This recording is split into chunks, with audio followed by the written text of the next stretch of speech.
또 전기 저항은 어떻게 연결하느냐에 따라서 저항이 달라지게 됩니다.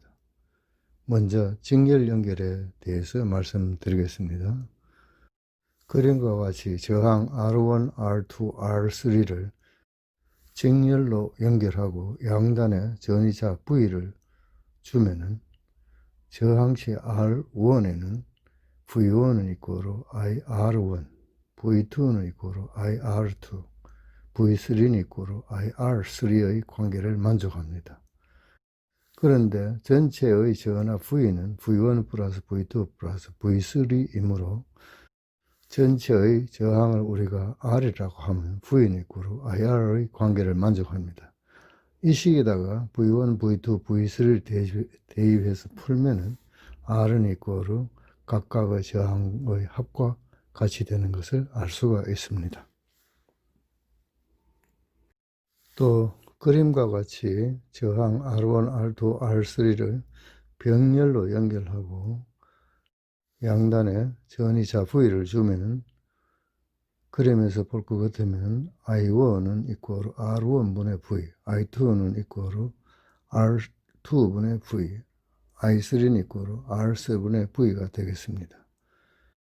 그런데 전체의 전류 I는 I1 플러스 I2 플러스 I3이고 전체의 전기저항을 라지 R이라고 그러면 R분의 V가 되겠습니다.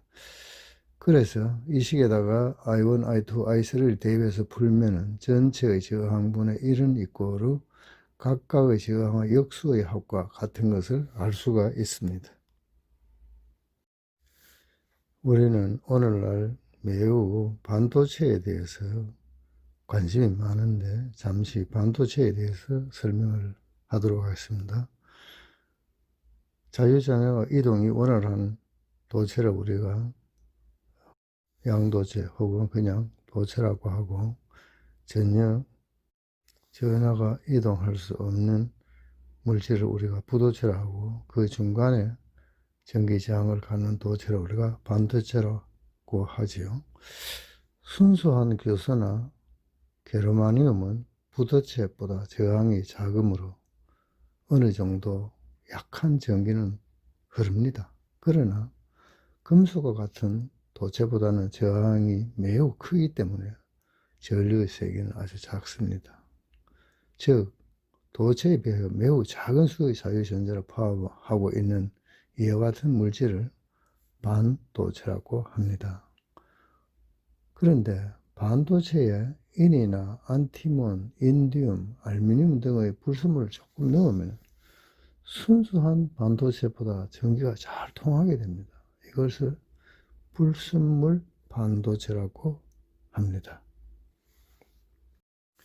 N형 반도체란 그림과 같이 SY나 게르마늄은 사가 원소이며 이 속에 불순물로 오가인, 비소나 인, 안티몬 등을 혼합하면 원자 간의 결합 후 여분의 전자가 생기게 됩니다. 이때 여분의 전자는 자유전자처럼 자유롭게 이동할 수 있게 됩니다.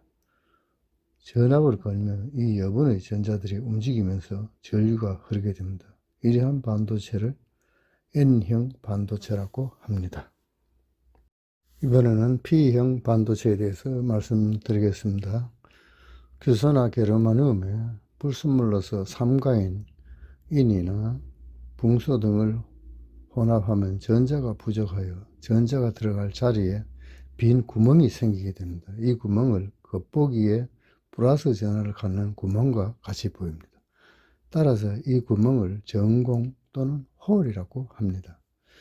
이 결정체에 전압을 가하면 전자가 인접한 전공을 메우게 되고 전자의 자리가 전공이 됩니다. 이와 같이 계속 전자가 메우게 되면 전공은 전기장 방향으로 이동해 가는 것이 되며 전류가 흐르게 됩니다.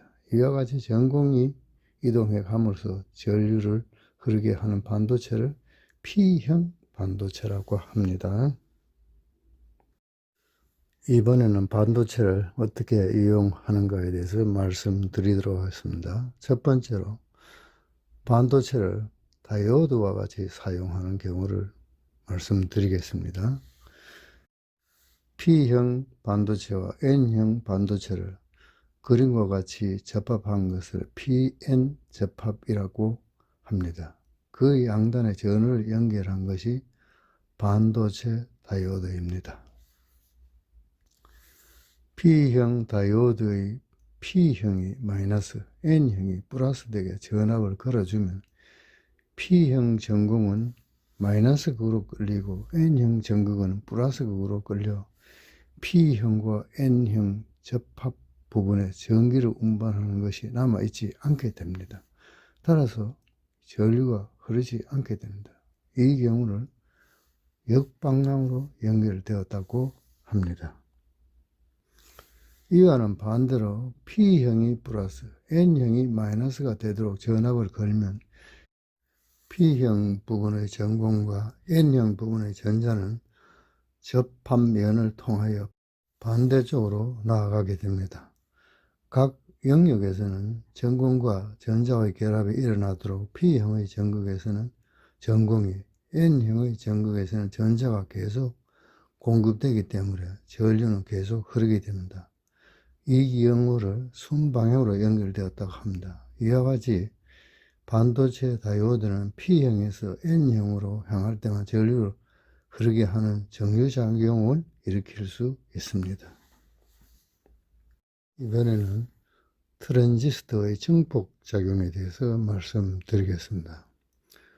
그림과 같이 두 개의 N형 반도체 사이에 얇은 N형 반도체를 삽입한 것을 PNP형 트랜지스터, 두 개의 N형 반도체 사이에 얇은 P형 반도체를 삽입한 것을 NPN 트랜지스터라고 합니다. 먼저 PNP형 트랜지스터의 증폭작용을 알아보면 그림과 같이 전지와 단자를 연결할 때 각각의 부분을 이미터, 베이스, 콜렉터라고 합니다. 콜렉터와 베이스 사이는 베이스가 플러스가 되도록 전압이 전지 E2에 의해서 가해집니다. 이것은 역방향으로 전류가 거의 흐르지 않습니다. 그러나 이미터와 베이스 사이에 이미터가 플러스가 되도록 전지 E1을 사용하여 전압을 가하면 이것은 순방향이므로 전공이 이미터에서 베이스로 흐르게 됩니다. 또 베이스가 매우 얇고 이미터에 비해 콜렉터의 전위가 낮기 때문에 이 전공은 베이스를 통하여 콜렉터로 흐르게 되어 콜렉터 전류가 됩니다. 이미터에서 베이스로 흐르는 전류가 조금 변하여도 콜렉터 전류는 크게 변합니다. 따라서 그림과 같이 이미터와 베이스 사이에 들어오는 입력 신호는 크게 증폭되어서 콜렉터와 베이스 사이에 연결된 출력 단자로 나타나게 됩니다. 이것을 트랜지스터의 전류 증폭이라고 합니다.